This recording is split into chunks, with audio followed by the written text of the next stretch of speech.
Buenas. En ausencia del presidente, entonces me va a tocar a mí dirigir esta reunión esta noche del mes de mayo. Y antes de comenzar, quisiera darle la bienvenida de vuelta a nuestro amigo y colega Neri Parra, que pasó una apendicitis nomás, ¿verdad? Pero felizmente está otra vez de vuelta con nosotros y disfrutando de esta noche. Así es que bienvenido, Neri. Salud. Bueno, quiero presentarle a Javier. Él es, hijo, demasiado título lo tiene. Ya que ya leo únicamente, pero no me acuerdo todo. Él es docente de la Cátedra de Medicina de Imágenes de la Universidad Nacional. Es coordinador de servicio de resonancia magnética del Hospital de Clínica. Es jefe de servicio de resonancia del Hospital Central del IPS y es también del staff de la Clínica Iriba. Probablemente sea uno de los que yo particularmente confío siempre muchísimo en su informe, y desde hace bastante tiempo, unos cuantitos años ya, ¿verdad? Que estamos revisando el tema del uso de la resonancia para el diagnóstico del cáncer de próstata. Así es que nada más que agregar, Javier. No tenemos.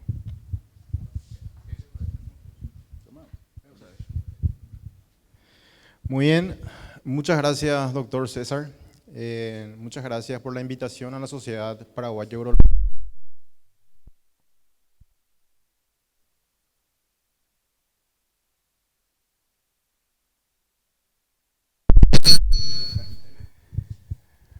Bueno, entonces la charla de hoy es resonancia magnética de próstata, lo que el urólogo debe saber.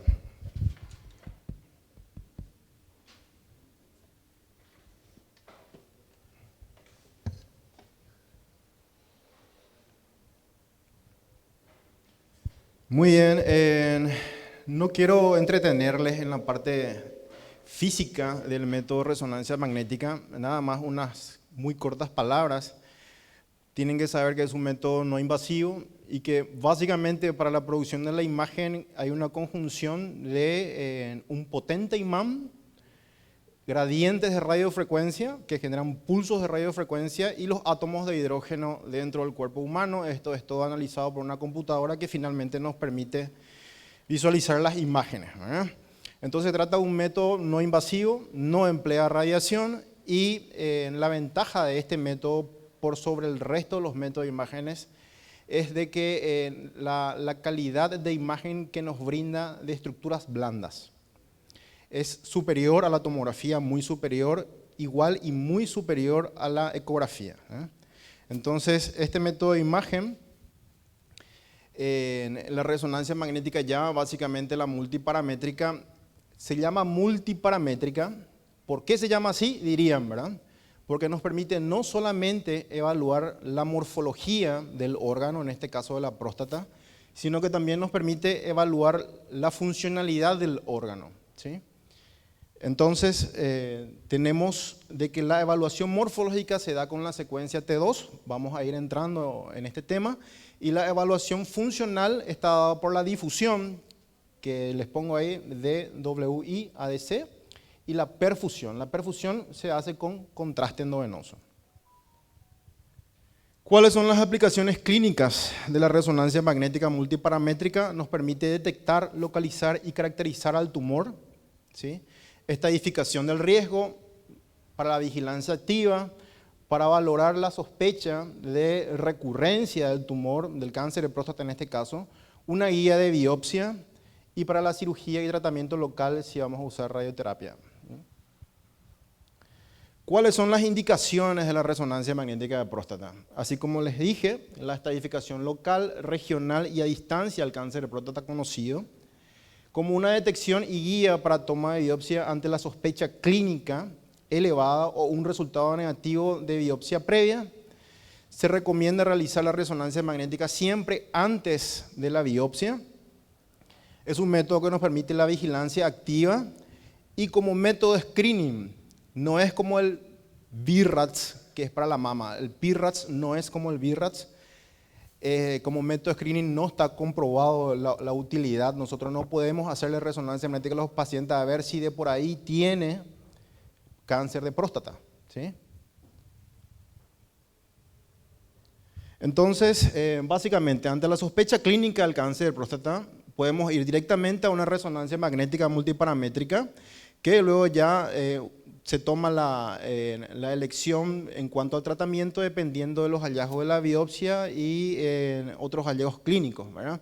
Si primero le hacemos una biopsia inicial, cuando nos sale negativo y la sospecha clínica es muy alta, también podemos hacer una resonancia magnética de próstata. Puede servir como vigilancia activa ante una biopsia positiva, y ante una biopsia positiva con intención curativa también vamos a la resonancia magnética de próstata, ¿verdad? Entonces, de manera general, lo ideal siempre es ir primero con la resonancia magnética de próstata antes de la biopsia, y en caso de que le hayamos hecho una biopsia y esta salió negativa, cuando la sospecha clínica es muy alta, la resonancia magnética es muy útil. Estos son unos criterios que nosotros los radiólogos utilizamos mucho, ¿verdad? Que son las recomendaciones, los criterios apropiados para el método de estudio a elección y dependiendo del tipo de tumor, y esto es un criterio dado por la American College of Radiology, y en este caso les puse, ¿verdad? ¿Qué es lo que ellos dicen en caso de cáncer de próstata, ya sea para una detección previa al tratamiento, supervivencia o estadificación? En la variante 1, en este tipo de pacientes, ¿verdad?, le ponemos el cáncer de próstata con una sospecha clínica sin una biopsia previa para detectar. Como ven, está nada más por debajo, la recomendación está rankeado en 7, la resonancia magnética de próstata sin ningún contraste, nada más que por debajo de una biopsia guiada de próstata con ultrasonografía, ¿eh? Y aquí en comentarios repite lo que recién les dije, ¿verdad? De que lo ideal es hacer primero una resonancia magnética de próstata antes de ir a una biopsia, ¿verdad?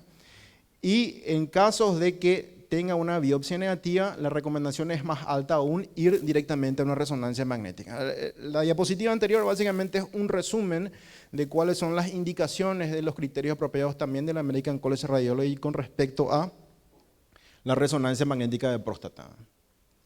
Vamos a entrar en lo que es el PIRADS. Todos conocemos el PIRADS, ¿verdad? Que ya desde 2007 la Fundación ADMETech conformó un grupo de trabajo para el estudio de la resonancia magnética de próstata. La Sociedad Europea de Radiología Urogenital en 2012 estableció los primeros parámetros del PIRADS, el PIRADS B1, que luego fue evolucionando, se agregaron nuevos criterios. El PIRADS B2 aparece en 2015, la modificación del B2.1 aparece en 2019 y los miembros del comité del PIRADS en conjunto con el American College of Radiology se pusieron en la tarea de lograr una estandarización global del PIRADS de manera que se pueda disminuir la variación en cuanto a la adquisición de las imágenes, interpretación y el reporte de los estudios de resonancia magnética. ¿A qué se refiere? Ellos se pusieron a trabajar y dijeron, bueno, esto tenemos que globalizar, esto se tiene que hacer no solamente en Europa y en Norteamérica, sino que también en el resto de los países del mundo. Esto tenemos que enseñar a todos la manera en que se debe adquirir el estudio de resonancia magnética, cuál es el protocolo adecuado, cómo tienen que reportar los hallazgos, de manera a que esto nos permita lograr una mejor sobrevida en este tipo de pacientes.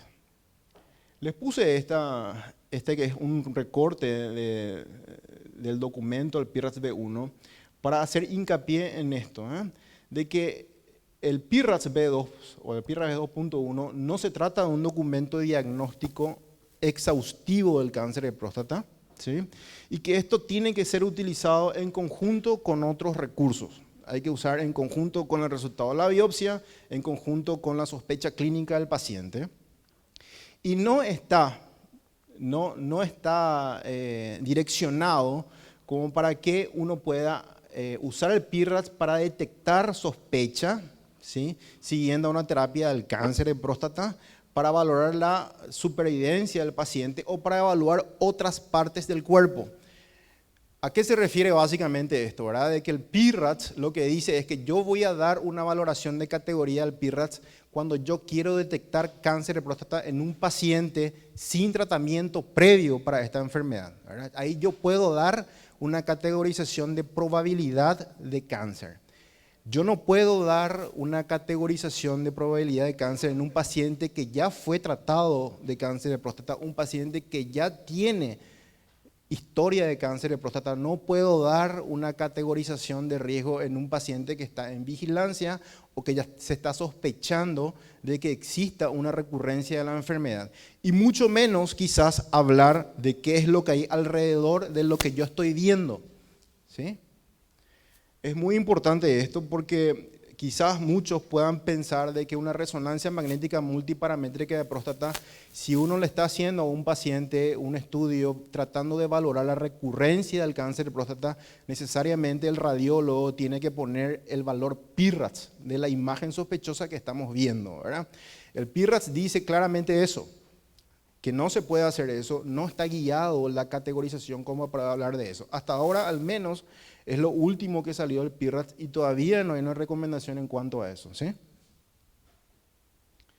Entonces, el PIRADS está diseñado para mejorar la localización, detectar, caracterizar y estadificar el riesgo de paciente con sospecha de cáncer en glándulas prostáticas sin tratamiento.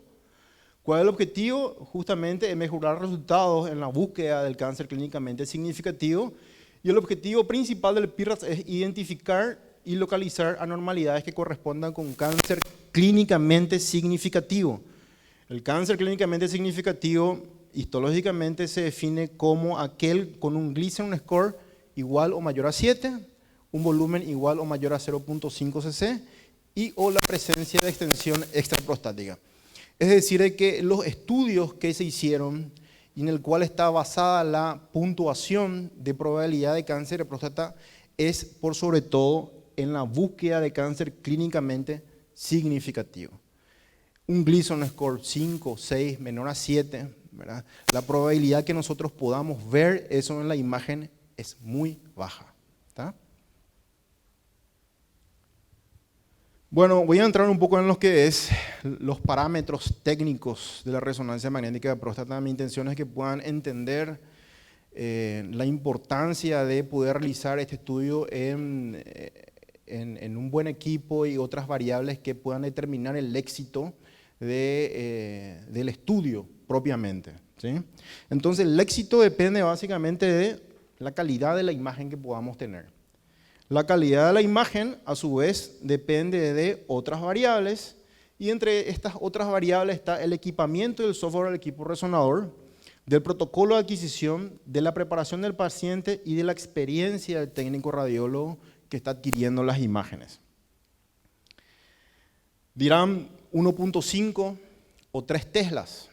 ¿En qué tipo de equipo se debería hacer mi paciente en la resonancia magnética de próstata? El PIRADS claramente habla de esto, ¿verdad? Y las recomendaciones actuales son en un equipo de 3 teslas, ¿sí? Las recomendaciones actuales en un equipo de 3 teslas, ¿por qué esto? Tiene una ventaja de que la relación que hay entre la señal y el ruido. ¿A qué se refiere el ruido? Es la degradación de la imagen de fondo, ¿sí? La señal se refiere a cómo levanta la calidad de imagen el equipo resonador y por ende estas variables que les pongo aquí, ¿verdad? La relación señal-ruido y la relación entre el contraste y el ruido en un equipo de resonancia magnética de 3 teslas es muy alta, ¿sí? Tiene una mayor resolución espacial, una mayor calidad de la imagen.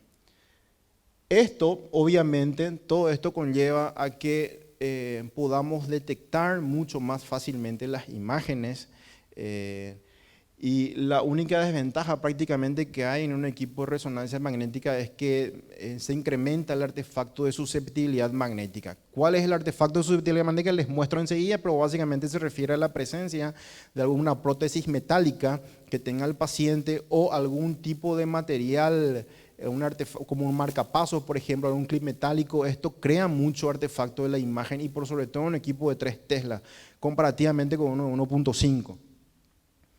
Entonces, básicamente, un equipo de 1.5 Teslas, por sobre todo, el PIRATS recomienda que sea en caso de que el paciente tenga prótesis de cadera, por ejemplo, que es un artefacto metálico muy importante que se genera en la región de la pelvis. Aquellos pacientes que tengan marcapasos, por ejemplo, implantes condicionados y que no pueden ser usados en 3 Tesla y que solamente pueden ser usados en un equipo de 1.5. Y bueno, también dice de que en caso de que se haga un equipo de 1.5 Tesla y que no sea de alta gama, se podría quizás utilizar la antena endorrectal. De hecho, nosotros usábamos, cuando yo estaba en México, teníamos un equipo de 3 Tesla y uno 1.5. O sea, tenía algún desperfecto el equipo de 3 Tesla, teníamos que pasar a hacer de 1.5. Usábamos antena endorrectal. El equipo 1.5 sí, en realidad no era muy lindo, pero eso nos ayudaba a levantar un poco la calidad de las imágenes, ¿verdad? La antena endorrectal, hasta donde yo sé, aquí en Paraguay no tenemos, no manejamos, no usamos eso, ¿verdad? La antena endorrectal no se usa en un equipo de 3 Tesla y bueno, sí es muy incómodo para el paciente, ¿verdad? Allá, si al paciente nosotros le citamos para hacer la próstata y le decíamos que te iban a poner la antena endorrectal porque el 3 Tesla no funcionaba, se agarraba y se iba el paciente, ¿verdad? Igual hay un artículo de Ulrich et al. Donde evalúa la diferencia que hay en cuanto a cada tipo de secuencia que se utiliza para adquirir la imagen de 3 Tesla, ¿verdad? Donde se ve que el T2 es muy parecido tanto en un equipo de 1.5 y 3 Tesla, vamos a ver esto después, pero por sobre todo es la difusión, o la secuencia de difusión la que más se ve afectada en cuanto a la potencia del campo magnético. Entonces, el PIRATS-V 2.1 recomienda el uso de un equipo resonador de 3 Tesla para el estudio de la próstata hasta que futuras investigaciones demuestren el valor diagnóstico suficiente en un equipo de 1.5 Tesla. Así tácitamente pone el documento del PIRATS. Y es lo que les decía, ¿verdad? Este es un artefacto de susceptibilidad magnética. Vean cómo se deteriora totalmente la imagen, ¿verdad? Este es un T2 axial, esto es la próstata, y ven cómo el artefacto metálico deteriora totalmente la próstata y me impide poder ver o evaluar cualquier tipo de anormalidad dentro del parénquima prostático, ¿eh? Aquí esta es otra secuencia, es un T2 FATSAT, peor aún, prácticamente no se ve la próstata y la difusión, ni qué decir, esta es la difusión, esta es la DC, no se ve prácticamente nada, ¿verdad? Entonces, en pacientes que sea conocido de alguna cirugía de reemplazo de cadera, ¿verdad? En ese caso, este tipo de pacientes, hacerle una resonancia magnética para poder valorar la próstata es un despropósito, diría, ¿verdad? Porque se va al paciente, como en este caso, se le advirtió, ¿verdad?, de que probablemente el estudio no va a servir, no se va a poder ver la próstata. Y bueno, igual el paciente pagó, y con la insistencia del paciente, los familiares le hicimos el estudio y como pueden ver, este es el resultado, ¿verdad? Entonces, prótesis de cadera en un paciente que pretendemos hacer una resonancia magnética de próstata, tienen que saber de que prácticamente no va a servir para nada, ¿sí? Y en este tipo de paciente quizás sí podría haberse beneficiado en un equipo de 1.5, sí. Probablemente el artefacto va a ser menor, el artefacto no va a desaparecer definitivamente. Este tipo de artefactos se presentan en todos los estudios de resonancia magnética y se llama artefacto de susceptibilidad magnética. Está dado ante la presencia de un objeto metálico dentro del equipo de resonador, ¿sí?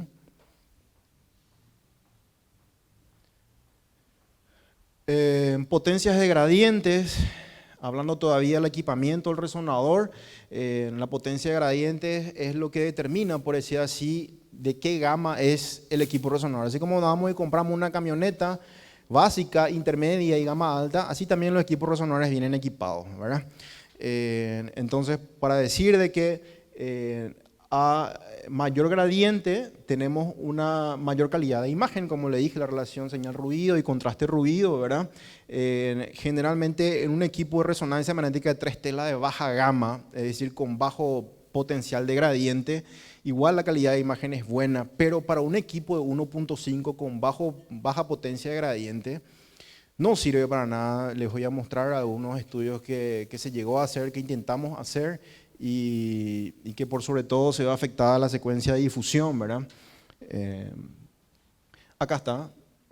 Este es un estudio, es una secuencia de difusión, La secuencia de difusión es para la evaluación funcional del cáncer.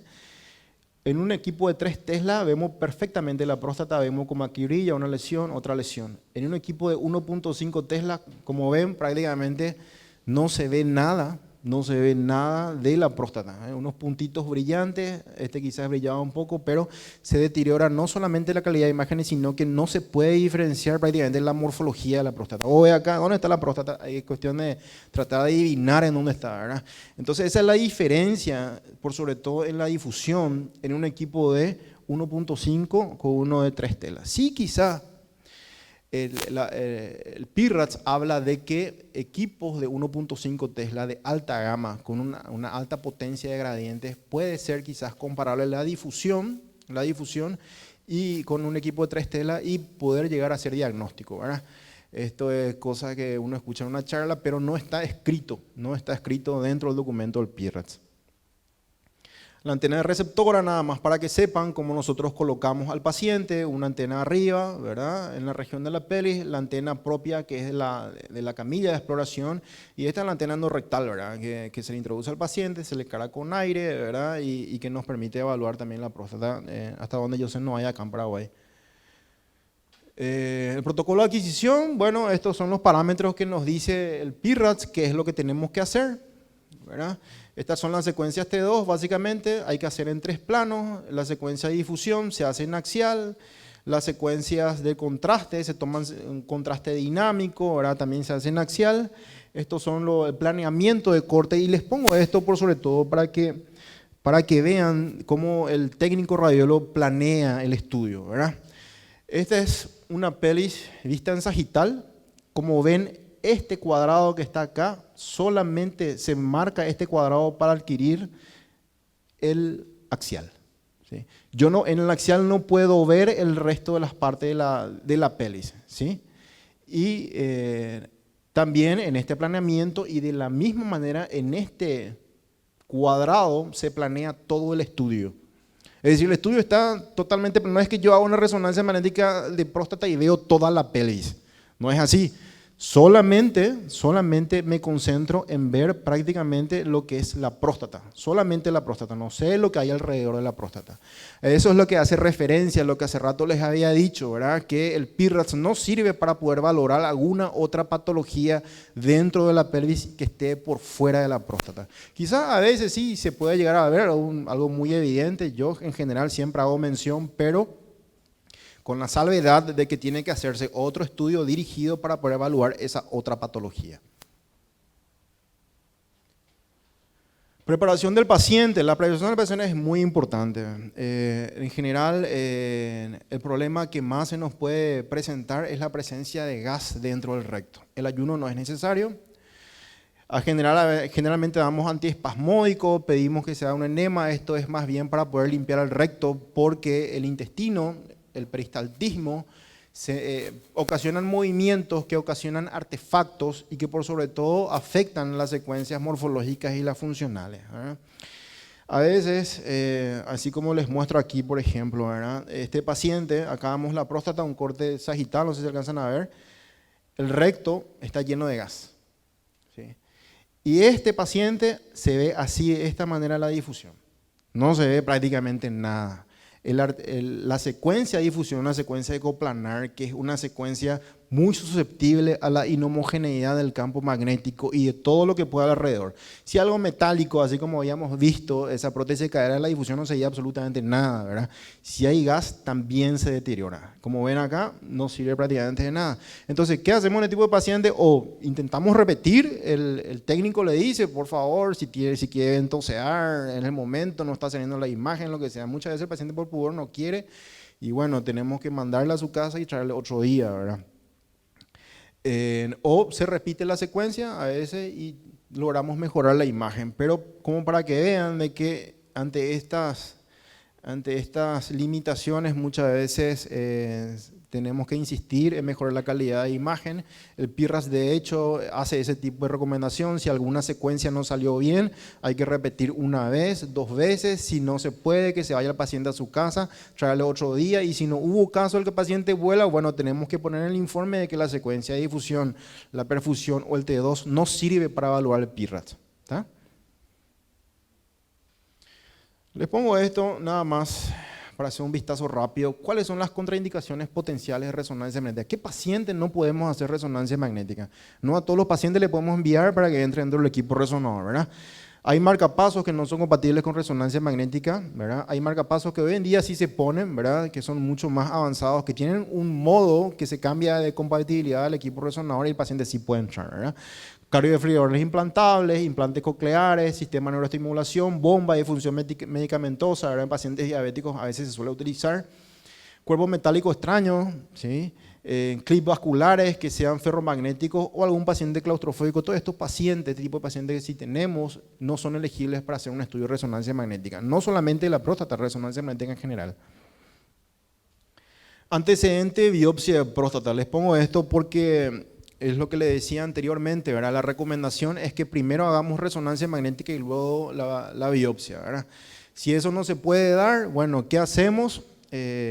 Tratamos de posponer el estudio por lo menos 6 semanas o un poco más de 6 semanas. ¿Cuál es el problema? Dificulta mucho la interpretación, ¿verdad? Aquí les muestro, ¿verdad? Este punto brillante que les marco en la imagen. Esta es una próstata en un T1, ven cómo brilla, ¿eh? Estos son restos hemáticos postpunción de biopsia. Nosotros vemos de esta manera y esto afecta no solamente en la secuencia T1, T2, sino por sobre todo la difusión. Y si nosotros no tenemos conocimiento del que el paciente se hizo una biopsia previa, podríamos quizás mal interpretar esta imagen como una lesión verdadera. De ahí la importancia de que hagamos primero una resonancia magnética de próstata y si el paciente se hizo una biopsia, poner al conocimiento del médico radiólogo que va a hacer el estudio de que sí se hizo y se hizo hace un año, se hizo la semana pasada. Todo ese tipo de detalles nosotros necesitamos saber cómo para poder evaluar la imagen. Entonces, ¿qué es lo importante? ¿Qué es lo que se debería de adjuntar en la orden médica de un estudio de resonancia magnética? Todo tipo de información que nos puedan dar. Esa es la respuesta. Todo lo que nosotros nos puedan decir para poder evaluar correctamente el estudio, ¿verdad? En el caso de que se le haya hecho un tacto rectal, si se palpó un nódulo pétreo, móvil, en qué lóbulo está, ¿verdad? Cuál es la historia familiar de cáncer de próstata que hubo, el valor del PSA, si es que tiene.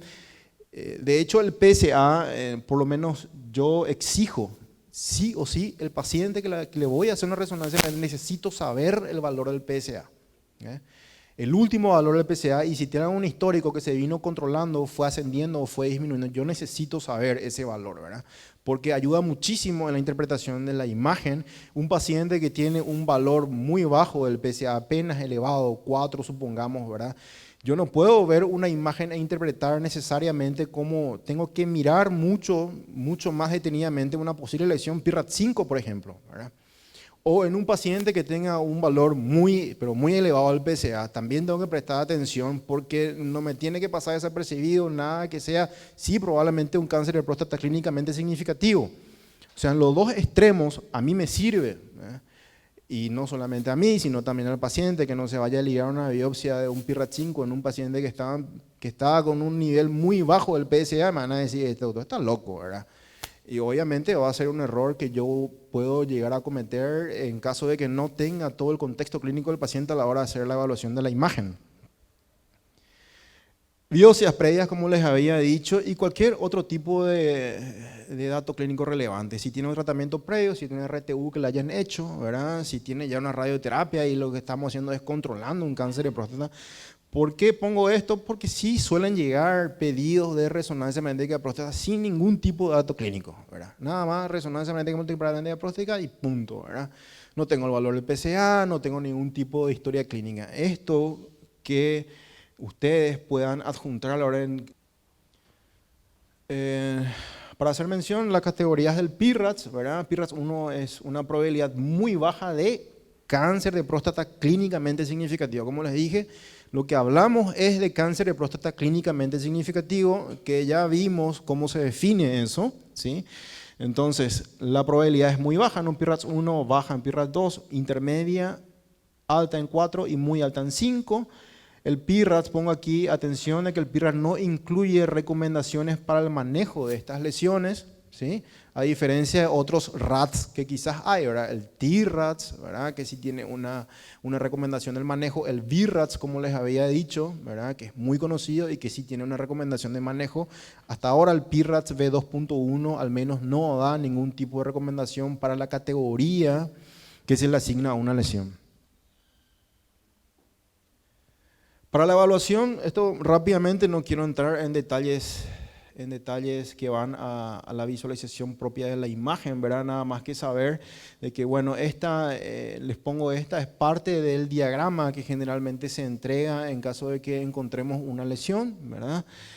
Para la caracterización de la zona transicional, que es esta la zona transicional, en la base, perdón, en el tercio medio y en el ápex se divide así en tercio superior, medio e inferior a la próstata, ¿verdad? Entonces, si nosotros necesitamos evaluar la zona transicional, como ven aquí, esta es una secuencia T2, evaluamos con esta secuencia, ¿sí? Se ve de esta manera, la pseudocápsula, lo que está todo por fuera es la zona periférica, y para que nosotros podamos evaluar la zona transicional, es decir, alguna lesión que podamos encontrar en ese lugar, la caracterización se hace con esta secuencia. Y para la caracterización de la zona periférica, para caracterizar esta zona de la próstata usamos la difusión. La difusión, esta es la difusión de WI y esta es la ADC. El equipo te adquiere esta secuencia y automáticamente de manera computarizada sale esta otra, ¿verdad? Básicamente, ¿qué es lo que hace? Todo lo que brilla para nosotros en la difusión nos indica que es una lesión con alta celularidad, ¿tá? Es un nódulo muy celular, ¿sí?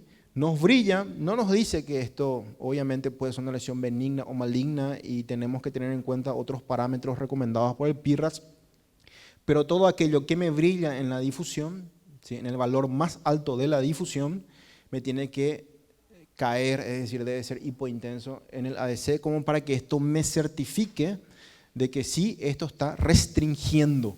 ¿Y qué es lo que restringe? Restringe el movimiento de las moléculas de agua en el tejido que estamos evaluando. En este caso, el nódulo, este nódulo que les marqué. Es decir, que acá me está diciendo, acá el agua no se mueve, me dice. Básicamente esta imagen me dice, el agua no se está moviendo acá. ¿Y por qué no se está moviendo? Porque obviamente no hay casi agua dentro del intersticio, en el intersticio mejor dicho, que se encuentra dentro del tejido.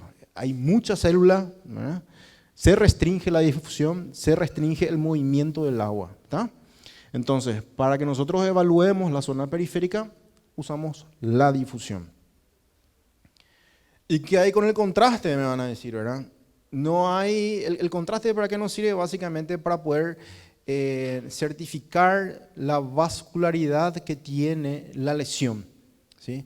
Ya sea de la zona periférica o de la zona transicional, del estroma fibromuscular anterior, de la zona central, de cualquier otro lugar. O sea, el contraste nos sirve para poder decir, esta lesión está vascularizada. Si está vascularizada, está muy vascularizada, ¿tá? Entonces, no se olviden de que básicamente la forma en que nosotros evaluamos una lesión, ¿verdad?, es mediante el uso de la difusión en la zona periférica, ¿sí? Difusión en la zona periférica, y T2 en la zona transicional, ¿tá? Otras acotaciones que hizo el nuevo PIRATS V2.1 es que dice, ¿cómo evaluamos? Se van a preguntar, ¿cómo evaluamos la zona del estroma fibromuscular anterior? ¿Y cómo evaluamos la zona central? Ambos se evalúan también con el T2, porque las características de los tumores que se presentan en estas zonas se comportan de una manera similar en imágenes en T2, ¿tá?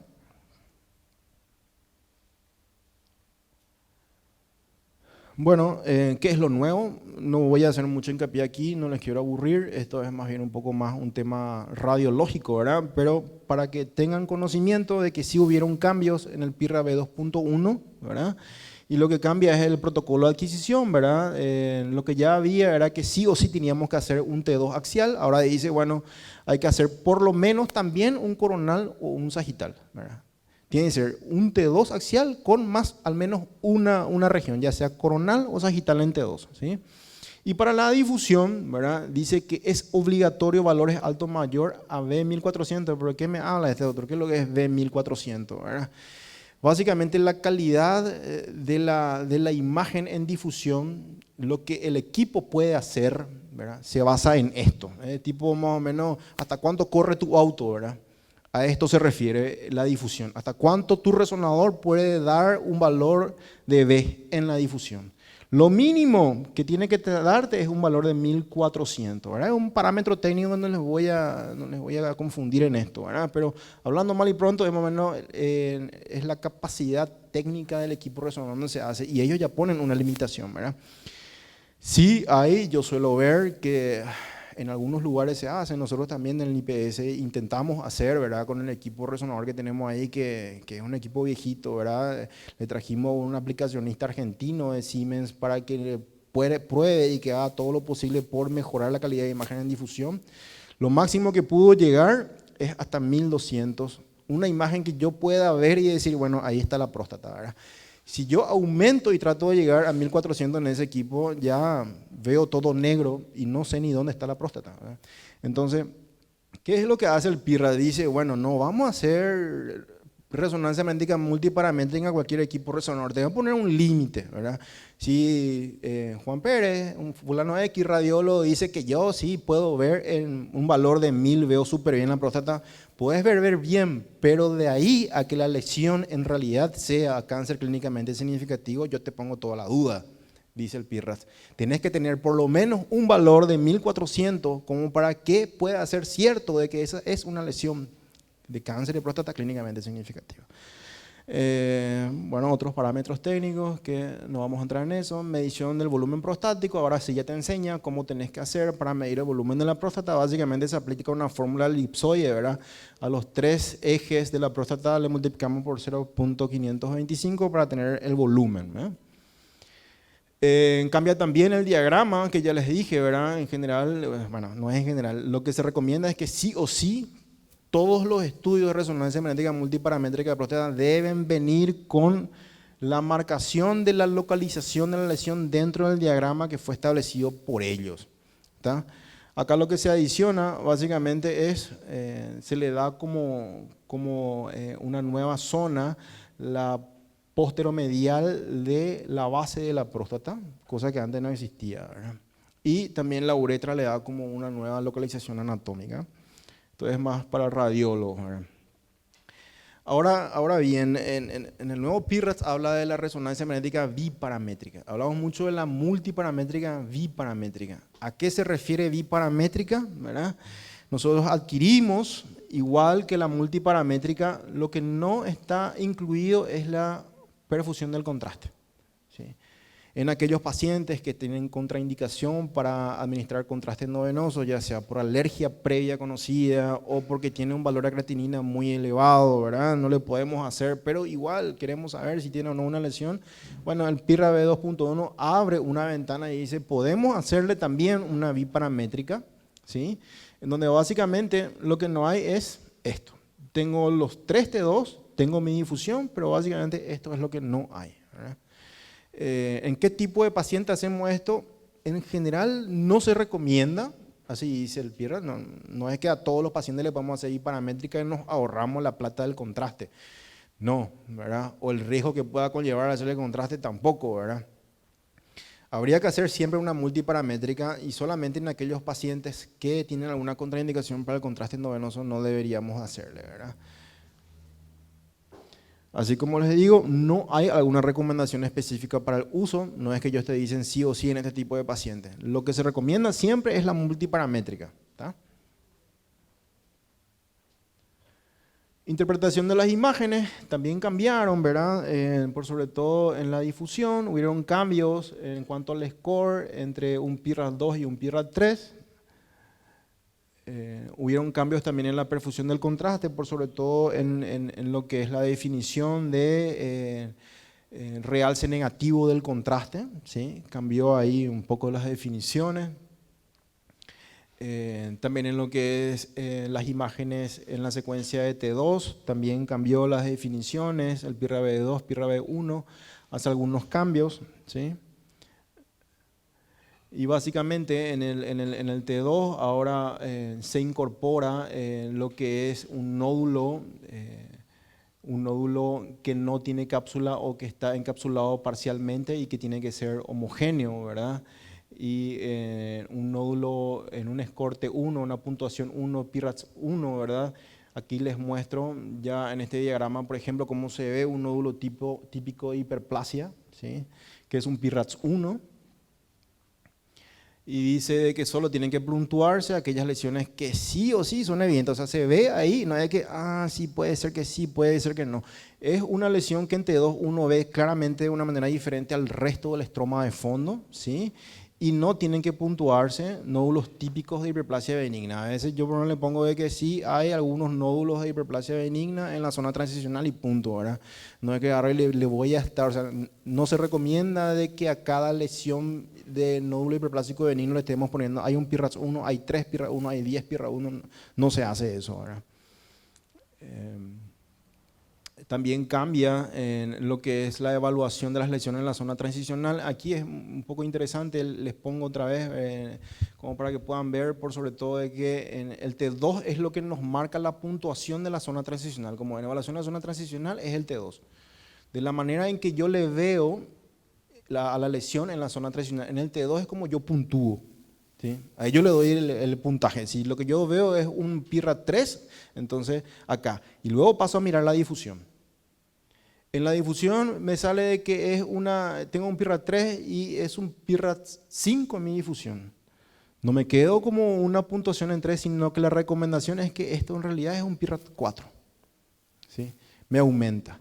Y lo nuevo que salió es de que también en el T2 lo importante es la puntuación que pueda tener en la difusión. ¿Sí?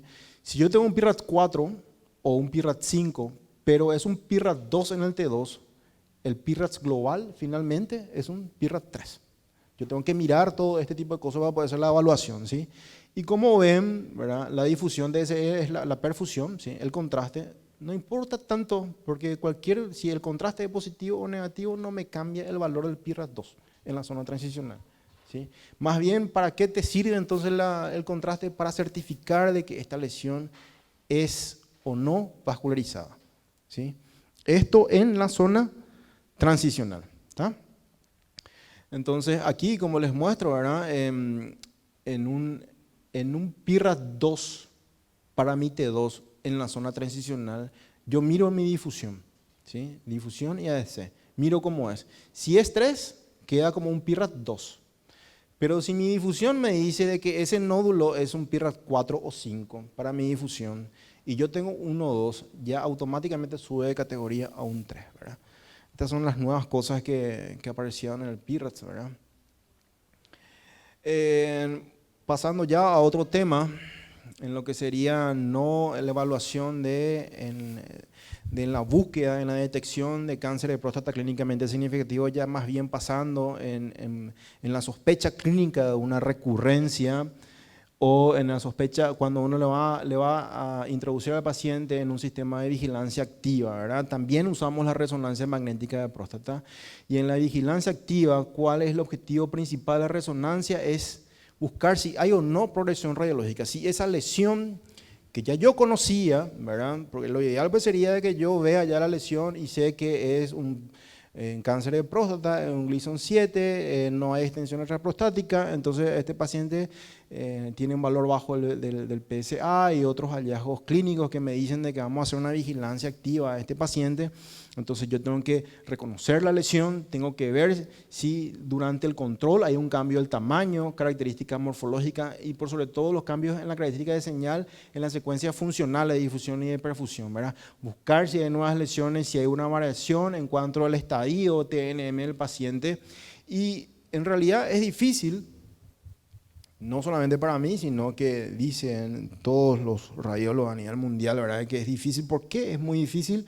Porque en general los pacientes que son sometidos a una vigilancia activa son lesiones de bajo grado, ¿sí? No son PIRADS 7 para arriba en general, ¿verdad? Y tienen pequeño tamaño, ¿verdad?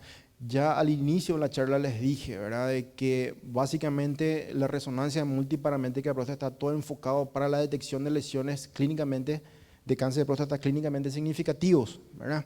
Si tiene un Gleason score que es bajo y le estamos haciendo una vigilancia, es muy difícil que yo pueda llegar a ver la lesión, ¿verdad? A veces se llega a ver una imagen y es, bueno, quizás esta pueda ser, ¿verdad? Y bueno, tratamos de controlar a esa imagen, ¿verdad? Y tratamos de ver que no haya un tipo de variación en cuanto a las características que les mencioné, ¿verdad? Y si es que vemos una progresión evidente, ya básicamente lo que viene después es una biopsia guiada. También otra vez volviendo a lo que son los criterios apropiados del American College Radiology, ¿verdad? Como pueden ver, en el seguimiento de un paciente con cáncer de próstata post-tratamiento, ¿verdad?, cuando se le hizo una prostatectomía radical, el estudio que se recomienda en este tipo de pacientes para el seguimiento es tanto el PET como la resonancia magnética sin y con contraste, ¿verdad? Esto es lo mejor para hacer. Y me van a decir, tomografía. Bueno, también le podemos hacer tomografía, ¿verdad?, pero podría quizás ser apropiado, según el American College Radiology, no es lo ideal, pero podría quizás ser apropiado, ¿verdad? Y en un paciente también con sospecha de cáncer residual, pero que quizás se hizo un tratamiento no quirúrgico, también continúa siendo la resonancia magnética lo más apropiado junto con la tomografía computada, ¿verdad? Y en este caso, en un paciente en que se está sospechando ya una metástasis, ¿verdad?, sospecha de metástasis, y para el seguimiento es un poco diferente, ¿verdad?, porque aquí no aparece como lo más apropiado la resonancia magnética, ¿verdad? Acá lo más apropiado sí es la tomografía. ¿Pero por qué? Porque si vamos a buscar metástasis a distancia, la resonancia magnética multiparamétrica de próstata es un estudio de la pelvis, no es un estudio del abdomen, no es un estudio del tórax, no es un estudio del encéfalo, ¿verdad? Y en este caso lo más apropiado es una tomografía, porque le metemos al paciente a hacer un barrido tomográfico y ahí sí vemos donde hay una metástasis a distancia, ¿verdad? Esa obviedad hace de que lo más apropiado no sea hacer una resonancia magnética. Podría quizás sí ser apropiado hacer una resonancia magnética de abdomen y de pelvis, ¿sí? Pero aquí lo más apropiado es el PET, que obviamente es el método de elección en caso de que uno vaya a tratar de buscar metástasis a distancia de cualquier tipo de cáncer, y en este caso cáncer de próstata, ¿verdad? Y la tomografía, un barrido, es mucho mejor si lo que vamos a buscar es una metástasis a distancia. En cuanto a recurrencia, podemos decir que este tipo de pacientes, ¿verdad?, que se le hizo un tratamiento con intención curativa, otra vez entra en una elevación de los marcadores bioquímicos, hay una persistencia al PSA, una elevación del PSA. Entonces nos preguntamos, ¿podría tener algún tipo de beneficio hacer un tipo de terapia de salvataje local? Entonces, en ese caso entra la resonancia magnética como un método que se recomienda para evaluar la recurrencia local, y el PET-CT para evaluar la metástasis a distancia, ¿verdad? Entonces la resonancia es adecuada para la detección temprana de recurrencia luego de una radioterapia o prostatectomía radical, ¿verdad? La resonancia magnética sirve y sirve de mucho, aunque hay que saber de que las técnicas de imagen en general tienen una baja sensibilidad cuando el PSA es bajo. Si elevó un poquitito, estaba en 0 o estaba en 0,2, 0,4, elevó un poco, pero apenas, es muy probable que nosotros no vayamos a encontrar la causa de la elevación, no vayamos a encontrar el nuevo nódulo o la recidiva del nódulo tumoral, ¿verdad? En general, casi todas las técnicas de imagen tienen esta limitación, ¿verdad?, una baja sensibilidad cuando el PSA todavía es muy bajo, si te da esa posibilidad de que no puedan mostrar nada, ¿verdad?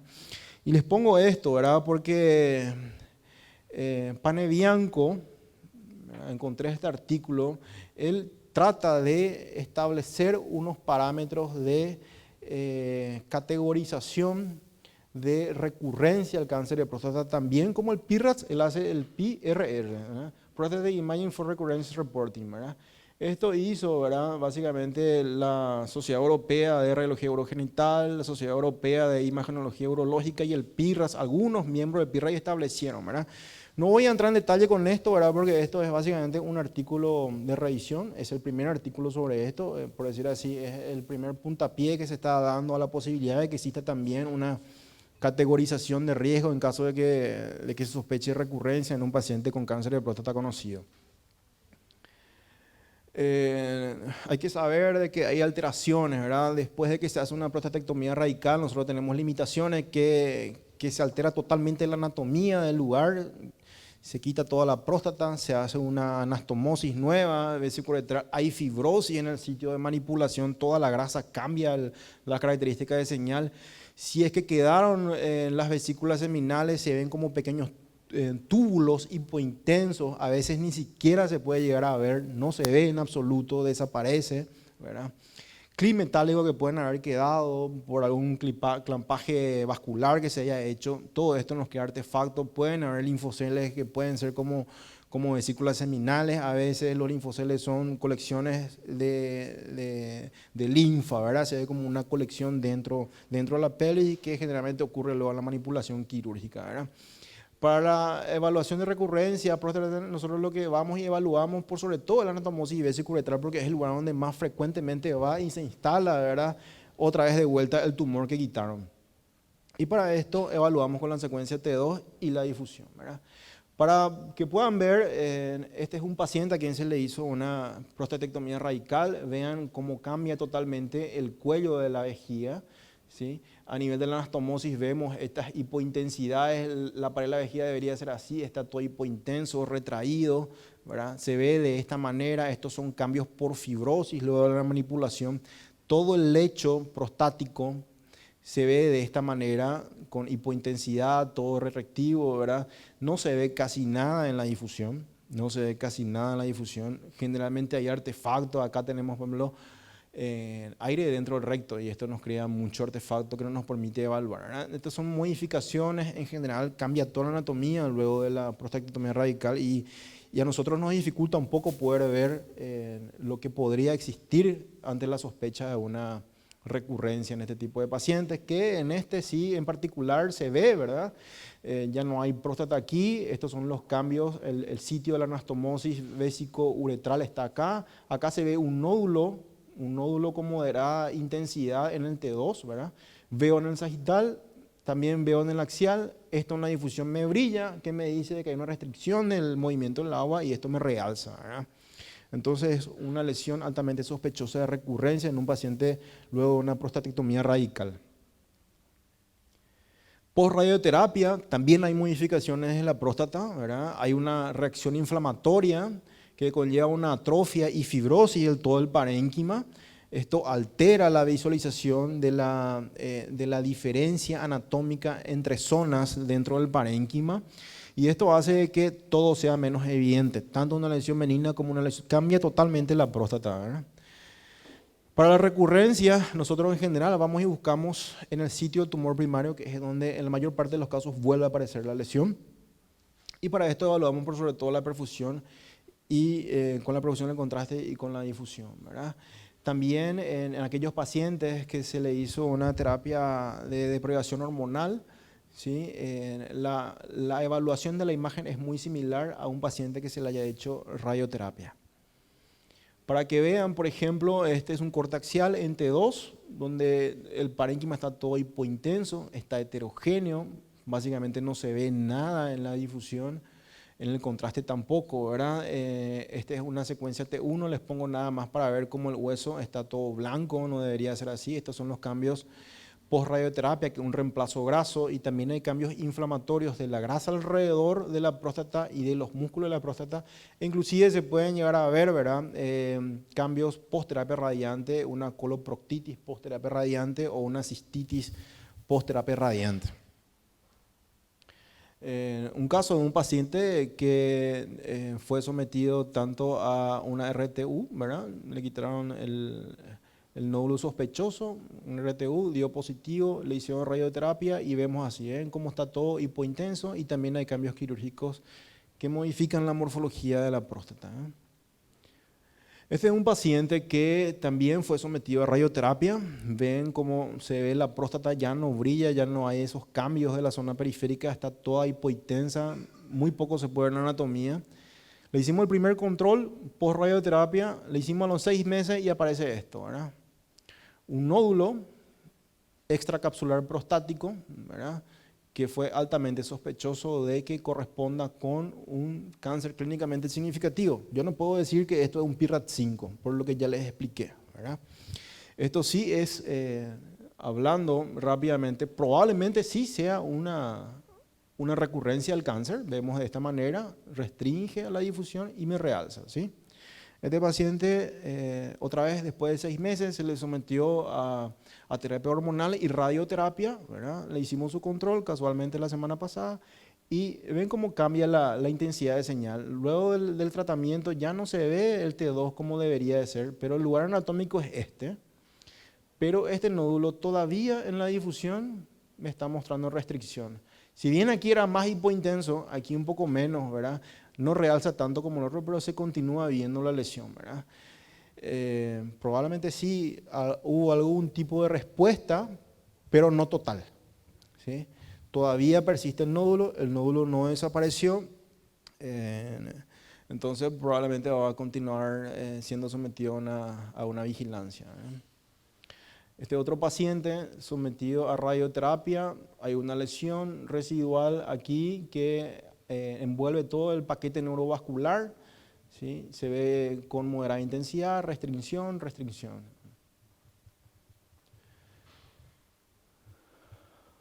Bueno, en cuanto a la estadificación, ¿verdad? En cuanto a la estadificación, también la resonancia magnética multiparamétrica de próstata es útil, ¿sí? Básicamente nosotros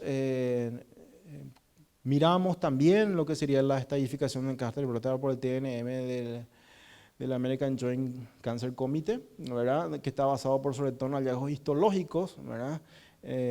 Donde a partir de T3 vemos una extensión extraprostática, ¿verdad? Y esto que pongo acá resulta bastante interesante, ¿verdad? Es por sobre todo una propuesta de la probabilidad de extensión extraprostática y que está dada por la Sociedad Europea de Radiología Urogenital, ¿verdad? Nos muestra de que una lesión, por sobre todo son las lesiones periféricas las que pueden ir por fuera, ¿verdad? Una lesión que está en contacto, ¿verdad?, con la cápsula, pero de que este contacto es de 10 milímetros o más, ya nos dice que la probabilidad pueda existir, ¿verdad? La probabilidad va siendo cada vez más evidente, ¿verdad?, cuando llega un abombamiento, cuando hay irregularidades, cuando hay retracción de la cápsula al lado de la lesión, ¿verdad? La probabilidad pasa a 3 en este caso, por ejemplo, ¿verdad? Si hay un englobamiento del paquete neurovascular, con más razón, y ya cuando vemos una lesión bastante bien por fuera, ya es muy evidente extensión extraprostática, ¿verdad? Esta es una escala también simplificada, donde también da una valoración del 0 a 3, ¿verdad? Aquí ya dice de que, por ejemplo, en el caso de la longitud, el contacto que tiene la lesión, a veces yo les digo un amplio contacto. Ya cuando digo amplio contacto significa de que más de 10 milímetros, 10, 15 milímetros, la lesión está tocando con la cápsula. Y por sobre todo, fíjense aquí, este es un B, ¿verdad?, que hay una regularidad capsular, un abombamiento, ¿verdad? La probabilidad de extensión es alta, ¿verdad? Muy alta cuando existen los dos, y ya cuando es medible, cuando vemos que sale, ya podemos medir, bueno, ya no hay nada que decir, ya salió el tumor, ¿verdad? Un caso, ¿verdad?, para poder ver, este paciente, obviamente el tumor ya se extendió por toda la vejiga, tomó las vesículas seminales, ¿sí? Donde tomó las vesículas seminales compromete también la unión vésico-ureteral del lado derecho, con una estenosis y dilatación retrógrada del uréter. Vemos las adenopatías, que son estas, ¿ven?, enormes adenopatías con alteración de la morfología, alteración de la señal, ¿sí? Y bueno, esto se ve de esta manera en la difusión, se ve que brilla, en el ADC es hipointenso, me toma el contraste, ¿verdad? Y el contraste acá me muestra cómo hay una extensión extraprostática que se extiende hacia el agujero obturador, toma el obturador interno de ese lado y hay metástasis ósea, ¿verdad?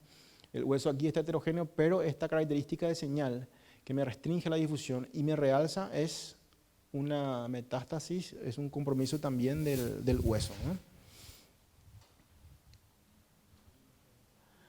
¿Cuáles son nuestras causas de error que podemos llegar a tener? No todo es muy lindo en la resonancia magnética, y a veces se van a encontrar con casos de que el doctor me dijo esto o no vio esto, o por qué nosotros quizás podamos tener algún grado de de falla, ¿verdad?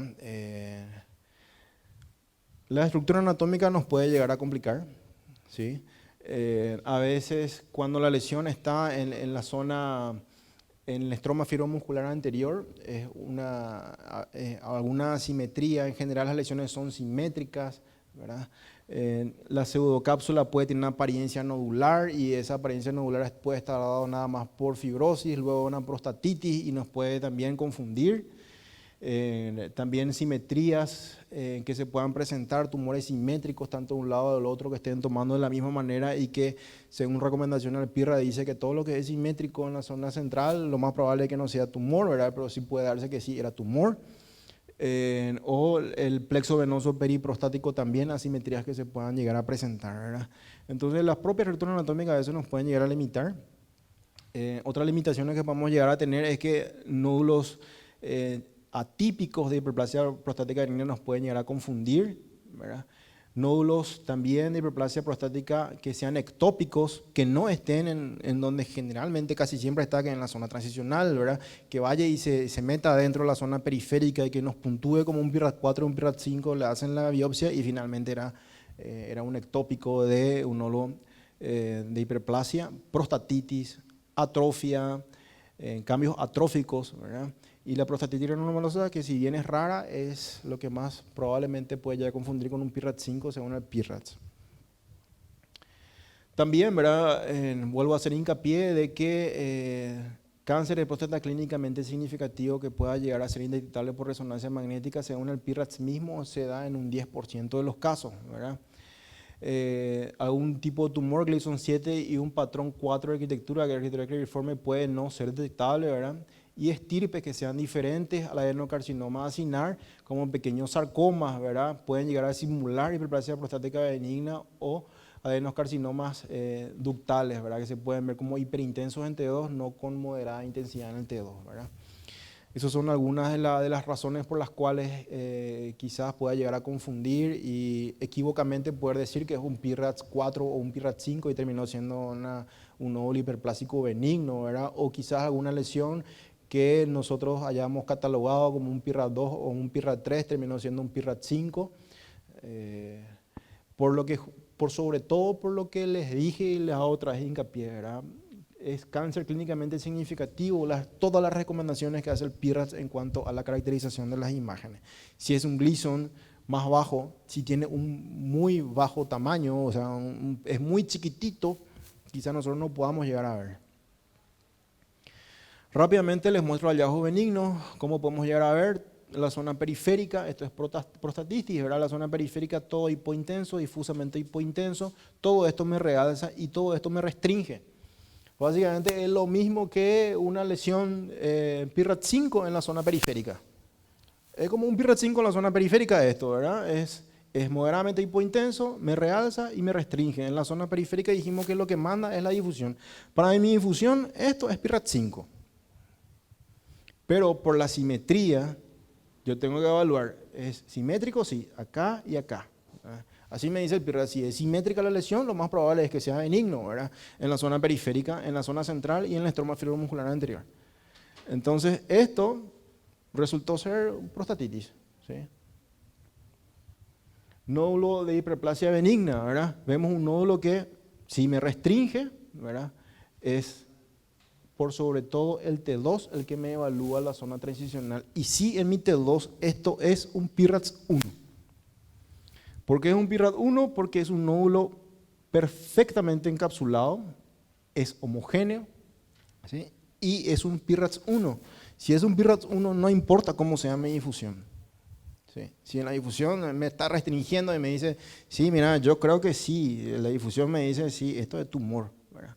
Pero a mí no me importa lo que me dice la difusión en la zona transicional. A mí lo que me importa es el T2. Porque el T2 es el que me puntúa la lesión en la zona transicional. Y para mí T2 esto es un nódulo hiperplásico benigno típico, ¿sí? Que en general ya, o sea, de hecho luego el PIRA B2 uno dice, no digas que esto existe. No hace falta que digas.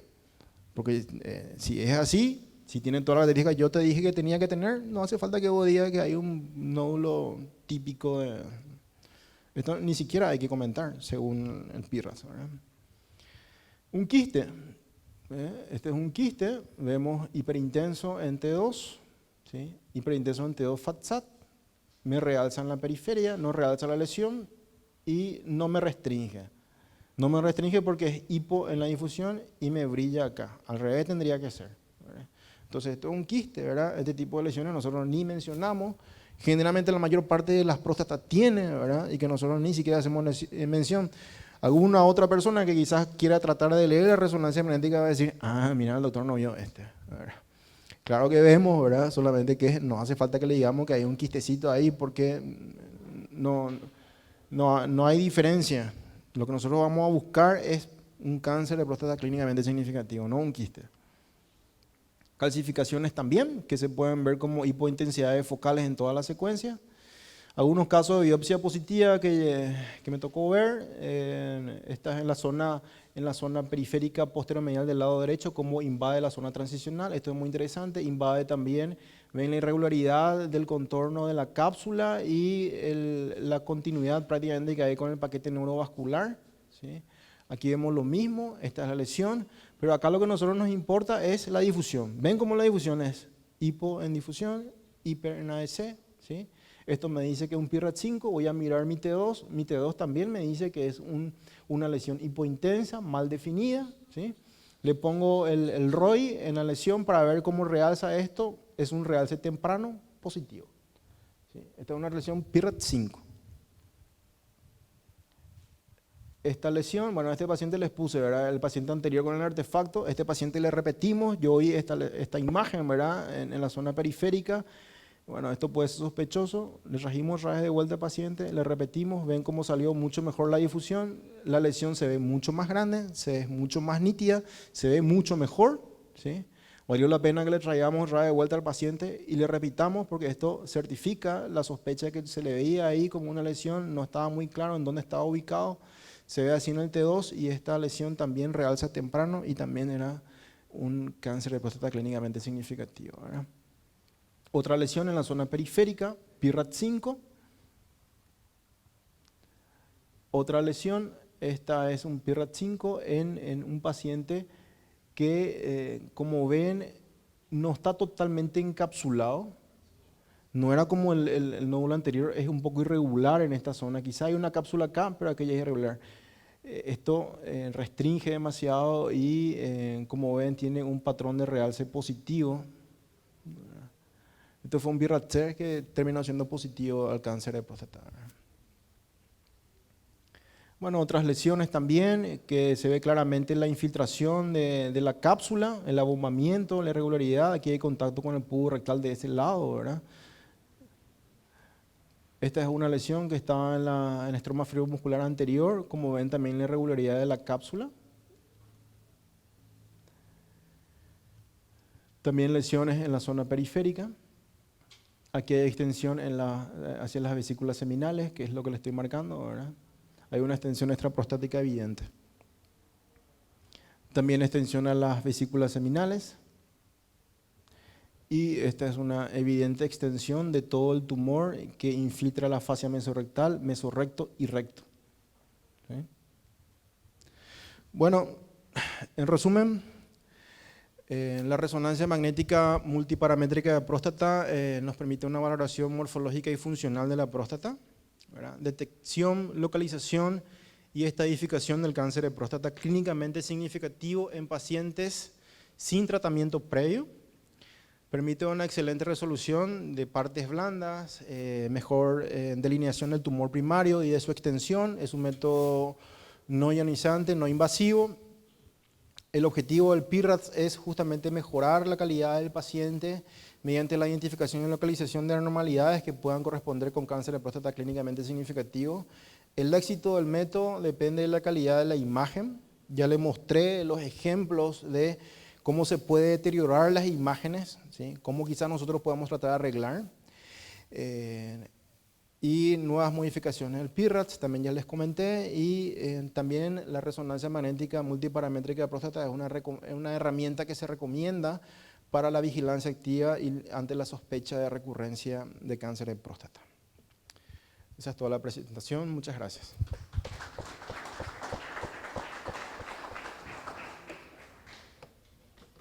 ¿Alguna pregunta que tengan?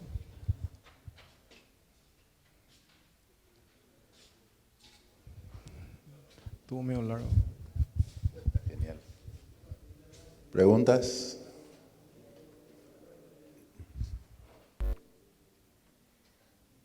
Saben todo, parece los muchachos. Tanto... Parece que fui claro. Hay un doctor. Sí, en general se recomienda esto para que estén distendidas las vesículas seminales, ¿sí?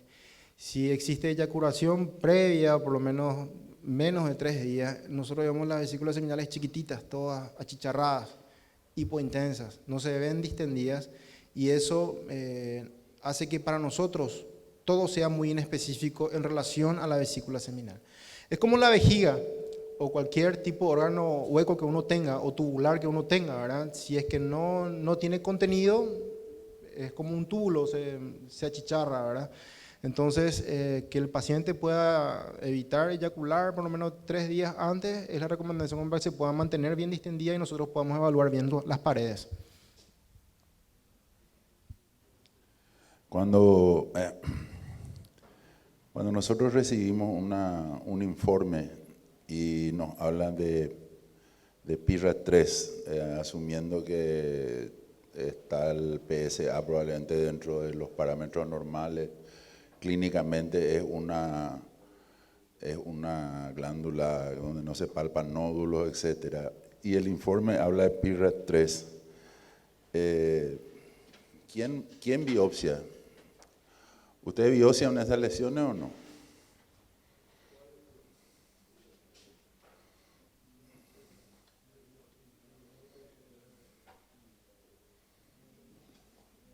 No funciona a veces. Sí. Bueno, justamente sobre eso, pero antes felicitarte, Javier, un resumen muy interesante de todo esto que es realmente apasionante para la urología. Yendo a la pregunta del PIRAD 3, justamente iba a hacer yo mención a eso, el PIRAD 3, por suerte en la versión 2.1 del PIRAD está más restringido respecto a las otras versiones, y anteriormente el PIRAD 3 era la duda del radiólogo. Por suerte hoy día es menos, pero sí sigue siendo la duda del radiólogo, y lo ideal sería en las series de las resonancias y su correlación con las biopsias y los resultados, disminuir lo mínimo posible el PIRAD 3.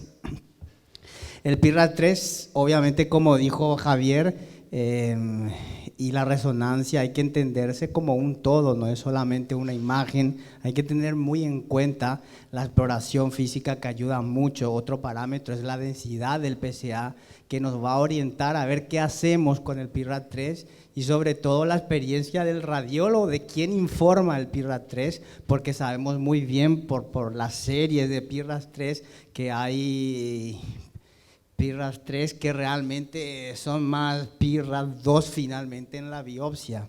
O sea, mi opinión y tal vez un consejo es complementar con todos esos datos, densidad de PSA, la exploración física y la experiencia del radiólogo que informa PIRAD 3 para plantearle una biopsia al paciente. Se puede controlar perfectamente, ver la cinética del PSA, cómo evoluciona el PSA, y se podría diferir en función al radiólogo, claro que informa, repetir otra vez una resonancia para confirmar realmente si ese PIRAD 3 va hacia un PIRAD 4 o más, o va hacia un PIRAD menor. Esa es más o menos en mi experiencia y mi manejo del PIRAD 3. ¿La ecografía ayuda en esos casos? Y no, La transrectal. La transrectal te podría quizás servir si es que pretendes hacer una biopsia, diría yo, ¿verdad? Porque no hay alguna característica de imagen por ecografía que te pueda quitar una duda en cuanto a una lesión PIRA3 por resonancia magnética, ¿verdad? Y así como dijo el doctor Samuel, ¿verdad? Yo recomendaría, por sobre todo, en el hallazgo de una lesión PIRA3, poder evaluar dentro del contexto clínico del paciente, de manera global, ¿verdad? No es una lesión que todos queremos ir a encontrar, ¿verdad? Y lastimosamente, bueno, todavía no hay alguna recomendación en cuanto a qué es lo que debe hacer el urólogo cuando se encuentra con una lesión PIRAT3, ¿verdad? Por suerte ahora el PIRAT-B 2.1, hay algunos cambios en las secuencias de difusión IET2 que te podría tirar más de 1-2, de un PIRAT-2 a un PIRAT-3, ¿sí? Es decir, de que en vez de ser benigno, mejor digamos de que podría ser benigno o maligno, medio así es lo que en realidad quiere decir el PIRA-B 2.1, ¿verdad? No creo que sea totalmente benigno, es lo que te dice con las nuevas modificaciones, y mejor sospechar de que también pueda haber cierto grado de probabilidad de que esto termine siendo maligno. Y bueno, al fin y al cabo tira toda la responsabilidad a ustedes, ¿verdad? De que esto en un paciente que quizás tenga historia familiar de cáncer de próstata, en un paciente que está empezando a elevar el PSA, el estrés no control está elevando, entonces quizás sí podría ser una opción válida ir a biopsiar un PIRA3, ¿verdad? ¿Quiénes de ustedes biopsiaron un PIRAT4 y vino negativo? O sea, no hay signo de tumor en la anatomía patológica. ¿Uno? Varias veces.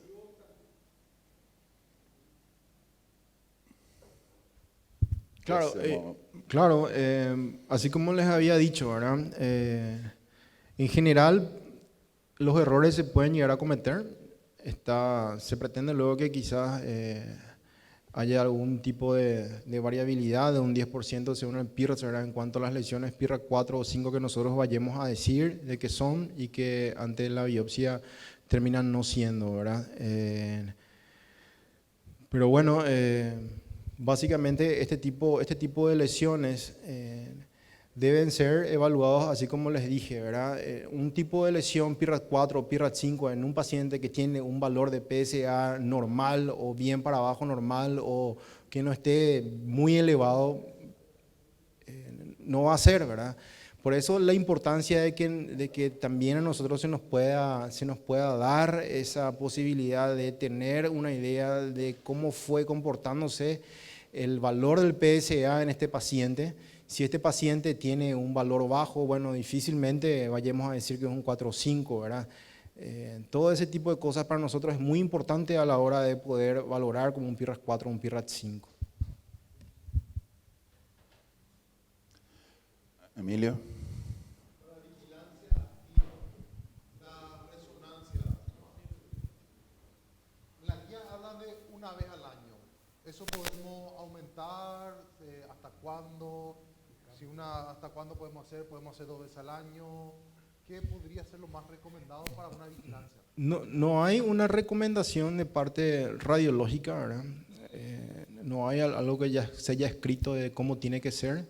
En algún que otro artículo yo llegué a leer que recomendaban que sea cada 6 meses, ¿verdad? Cada 6 meses, es el conocimiento que tengo, ¿verdad? Pero no hay nada así escrito que diga específicamente esto se debe hacer cada 3, cada 6, cada año, ¿verdad? Amado. Me salgo del tema. Ante hemospermia, ¿qué estudio auxiliar recomendar? ¿Es útil la resonancia? Yo creo que sí, ¿verdad? Porque la resonancia magnética, por sobre todo, está ante la sospecha de que sea un tumor. O sea, si usted tiene la sospecha de que probablemente sea un tumor lo que está causando eso, sí podríamos hacer una resonancia magnética. Yo opinaría de que habría que gastar todos los métodos de diagnóstico posible y último ir a la resonancia magnética cuando todo el resto de los estudios te dijeron de que no hay nada y la sospecha clínica todavía es alta. No, yo no entro. Y Si volvemos otra vez a ese hipotético paciente de un PIRAT 4 y biopsia negativa, el paciente sigue subiendo su PSA. ¿Y qué hacemos siguiente? ¿Hacemos una nueva resonancia? ¿Podemos pedir un PET especial para próstata? El PET para próstata es un método que igual a la resonancia magnética de próstata se recomienda en este tipo de casos, ¿verdad? Yo creo de que se le repetiría en este tipo de pacientes la resonancia magnética de próstata ante una sospecha clínica muy alta, ¿verdad? De que sí, o quizás la biopsia fue mal tomada, Claro. ¿verdad? Eso da otra posibilidad de que una biopsia negativa y el nódulo, si se ve y si se sospecha, entonces ir a tomar una nueva biopsia. Se podría quizás repetir la resonancia magnética a ver si es que este nódulo cambió la característica, ¿verdad? Quizás un PIRAT 4 nosotros dijimos y era una prostatitis, así como le mostré, ¿verdad? Esa imagen era una prostatitis obvia, ¿verdad? Pero bueno, en su momento todavía no había tanta diseminación del proceso inflamatorio hacia el resto de la zona periférica, más bien estaba encapsulado o estaba iniciando un proceso inflamatorio y bueno, nosotros fuimos y dijimos esto es un PIRAT 5 porque así es como se ve y así es como nos enseña el PIRAT de hecho, ¿verdad? Entonces, en este tipo de paciente, un PIRAT 4, ante una alta sospecha, yo la verdad recomendaría primero volver a repetir la biopsia, quizás se haya tomado mal la biopsia, ¿verdad? Si hay un ascenso del PSA y eso clínicamente no va con que sea solamente prostatitis. Hacer la biopsia sin ningún Claro. método auxiliar nuevo. Claro. Nos quedamos con la primera resonancia, por llamarla así. Sí, porque dependiendo del tiempo evolutivo también diría yo, ¿verdad? Si ya pasaron 6 meses, ahí sí quizás podamos hacer otra vez una resonancia magnética porque eso pudo haber aumentado de tamaño y ser mucho más obvio o pudo haber desaparecido, ¿verdad? Pero si quizás se le hizo la biopsia y pasó un mes, ¿verdad? Pasaron 3 semanas, ¿verdad? Y tengo la preocupación, ¿verdad? Entonces en ese caso yo me iría otra vez de vuelta a biopsiarle porque probablemente en la resonancia magnética en ese lapso de tiempo mucho no va a cambiar la imagen. ¿Sí? No va a cambiar en 2 o 3 semanas la lesión, si es maligna en realidad, no va a cambiar, por lo menos si es un adenocarcinoma, ¿verdad? Que es lo más frecuente, ¿verdad? Claro. Ahora, si otro tipo de tumor, quizás la imagen se va a ver diferente y quizás probablemente tenga un comportamiento mucho más agresivo, tanto de que cuando yo lo repito a las 3 semanas, 4 o 5 semanas, esto haya crecido monumentalmente, ¿verdad? A mi parecer, pero yo le hablo de manera personal, ¿verdad? Porque no está nada escrito en cuanto a qué es lo que se debe hacer. El PIRAT no dice qué es lo que hay que hacer en estos casos. Yo me iría primero a biopsiar y volver a tratar de agarrar mejor la lesión, ¿verdad? Lastimosamente acá creo que no hay el software de fusión de ecografía con resonancia magnética, cosa que sí hay en otros lugares, ¿verdad? ¿Ya hay? Genial, entonces eso sería una buena alternativa en ese caso, ¿verdad?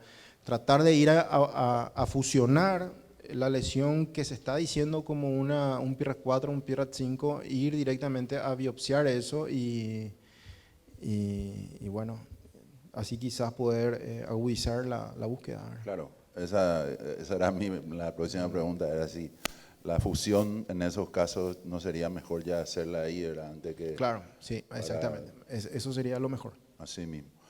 Y a ver, una última era, suponiendo que ese PIRAT 4, o sea, clínicamente el enfermo esté bien, ¿cuánto tiempo después de la primera biopsia recomendás que en caso de ser necesario hacer una nueva, que no te actúe como un factor de, vamos a decir, de alteración de la próstata después de la múltiple biopsia?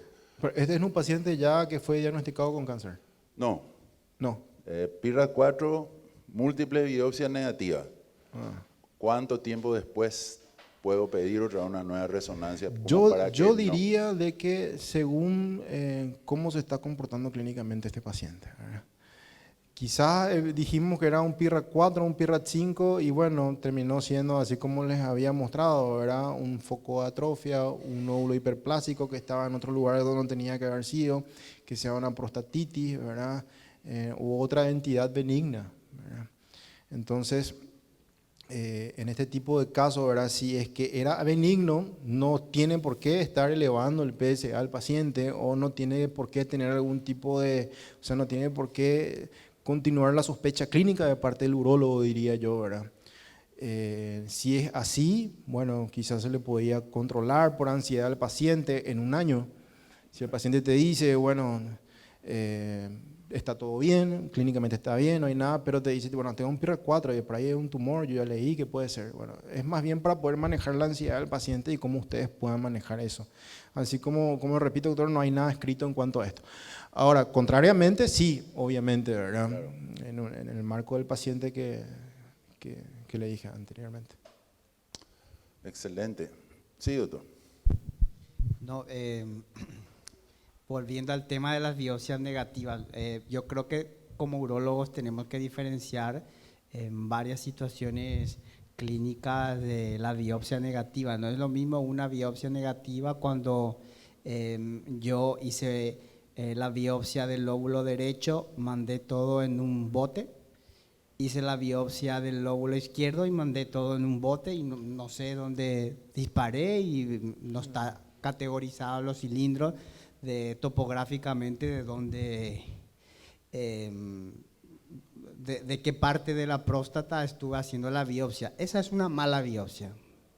Y un PIRAT 4, juzgar la resonancia, su poder diagnóstico con ese tipo de biopsia, no está bien hecho.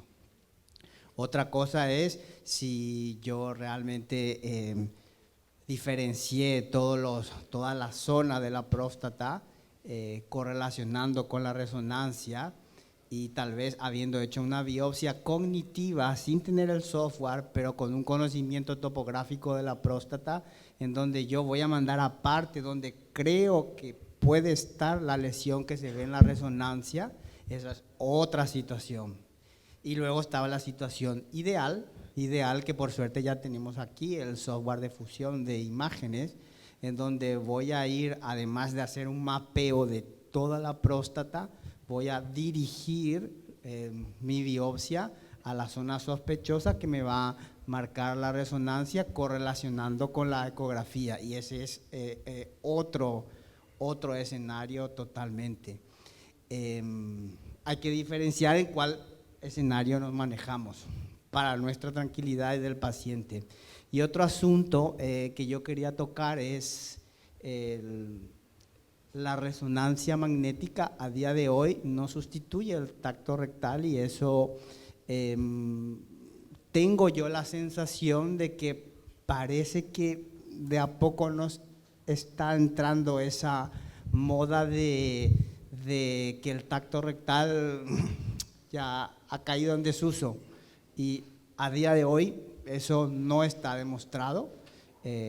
La sospecha clínica de un cáncer de próstata se basa en la exploración física a través de un tacto rectal, a través de un PSA elevado, acorde a la edad del paciente, y todo eso se sustenta, como bien dijo Javier, con todos esos datos clínicos que le damos al radiólogo, que nos puedan ayudar a dirimir eso con una resonancia.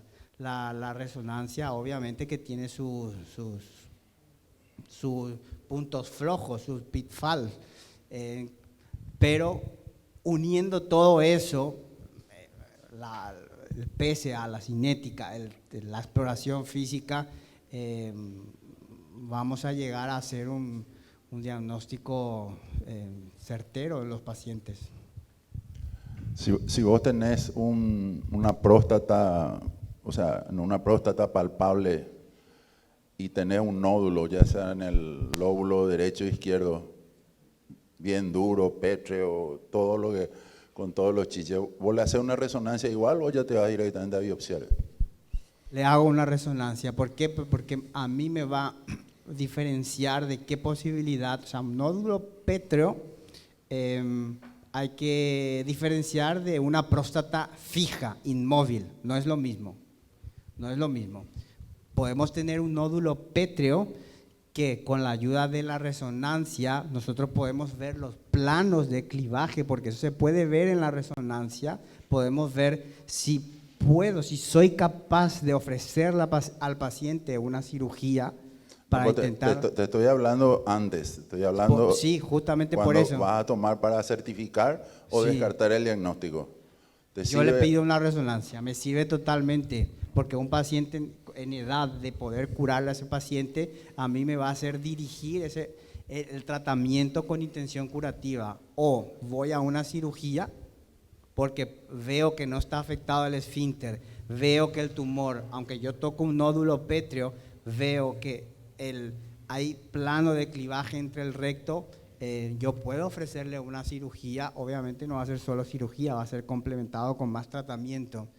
O la resonancia me va a dirigir hacia una radioterapia si veo que realmente está afectado el recto o hay una afectación extensa de las vesículas seminales. En ese caso, claro, voy a desistir de una cirugía. Claro que me aporta.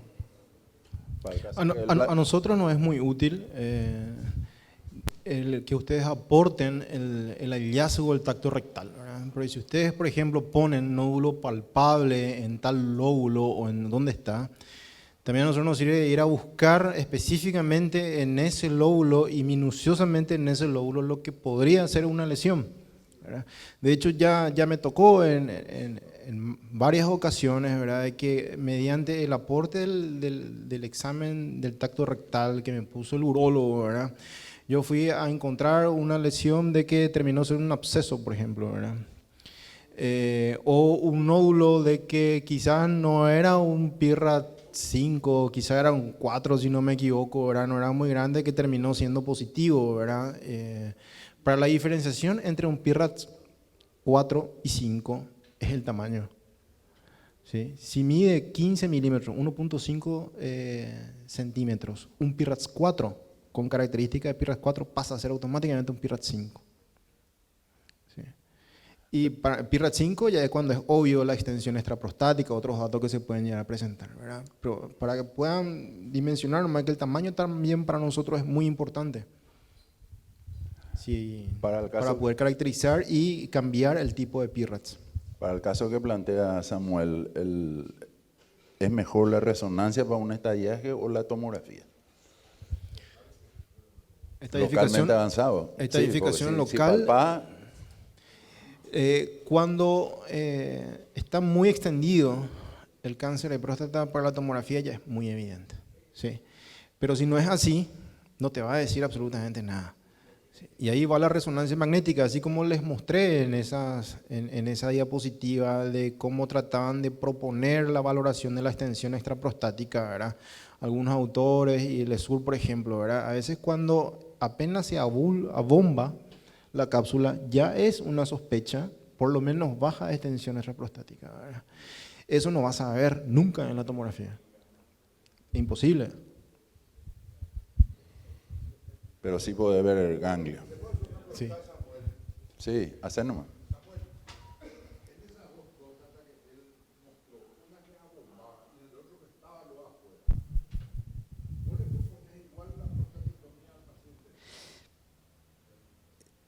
Desde luego, si yo veo que hay un plano de separación que no afecta a los músculos, sí, porque como control local del cáncer, la prostatectomía es imbatible. Sacar la Claro, yo valoro eso. Yo toco un nódulo pétreo. Lo segundo, si es móvil o no, pues si yo veo que eso está congelado, ya cambio. Pero si yo tengo una duda que puedo ofrecerle cirugía, fijo voy a una resonancia que me va a dirigir. Las imágenes son ahí muy claras y eso se correlaciona a la cirugía.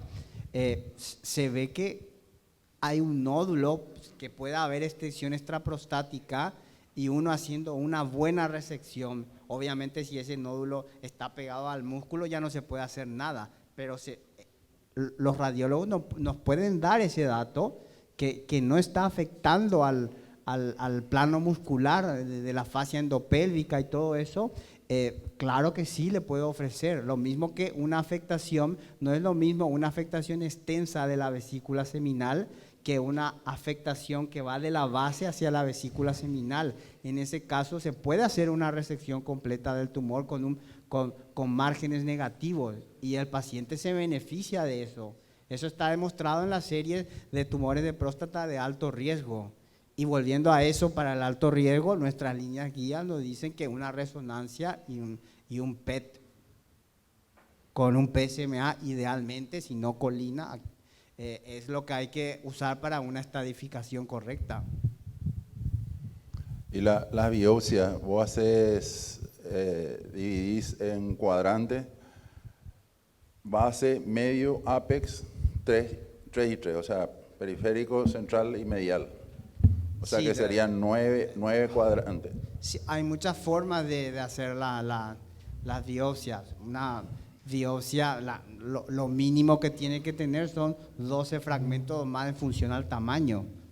Y sí, hay muchas formas. Eso no hay un estudio que diga una forma de biopsia es la mejor. Cada grupo tiene su forma de hacer, pero regularmente lo que se suele hacer, 2 cilindros de la base, 2 cilindros de la parte medial y 2 cilindros del ápex. Si hay sospecha, hay que dirigir esa sospecha a los nódulos sospechosos.